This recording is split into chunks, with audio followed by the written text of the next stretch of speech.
Does God exist? What kind of question is this? It's too elementary if you understand what life was meant to be. So go deeper, my brother, my sister. Think wise. Seek the truth that is embedded within the lies. God is Alpha and Omega, the beginning and the end. God is the answer to every what, why, and when. To who dares capture and confine God to a single gender? We've been taught to worship masculinity since we were young and tender. Our Father who art in heaven, where was he when I was 7, having my innocence stripped away? Where was he when I prayed that day? God made man in his image. Greatest lie ever told by man, and this is the first lie that you must understand. You want to see God? Look at a tree growing toward the sky. Watch a newly hatched bird waiting to learn how to fly. Stare at the moon suspended in nowhere. Don't look at anything at all. Just close your eyes and breathe in the air. Listen to the ocean roar calling for your attention to stop living your life in 2 dimension. Get off your knees praying and hear the word that your mouth is saying when you're not talking to your man-made God. Because even though you gave your children life, and they don't confide, because you curse and beat them like you don't know God is inside.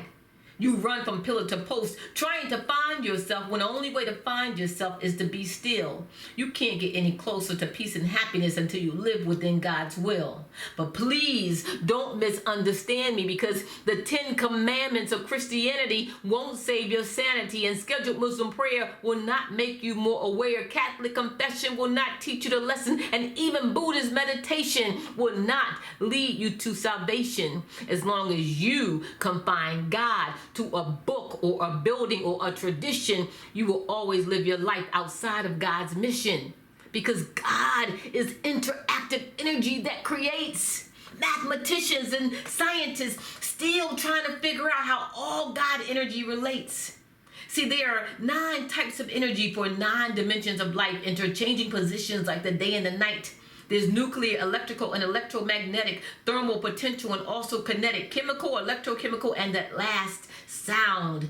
Now, that's a lot to wrap a 2-dimension mind around. So just trust that each energy has a life of its own and a life that interacts. Creation is ongoing as energy gives and takes back. Full potential of energy is beyond thought and imagination. And that's why we make up such lame stories about God's creation. Most of what God's create, we can't even witness with our own eyes. So we can't understand the fullness of God no matter how we try. No more than a child could write a complete biography of their own mother. All you can do is value the fact that she gave you life and make sure that you love her. And like a mother, God's energy exists all around us and within. We come from the same stuff from which the universe began. So our thoughts carry energy, the energy of God. Yes, we have the potential to bring things to life or to make them die. Our actions carry energy, the energy of God.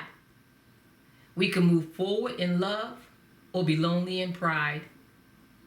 Even our desires carry energy, the energy of God. Of course, it's okay to fail, but only if you've tried. So if you're feeling neglected, abandoned, or just doubtful about God, just forget what you thought you knew, because the question is not, does God exist, but how does God exist within you?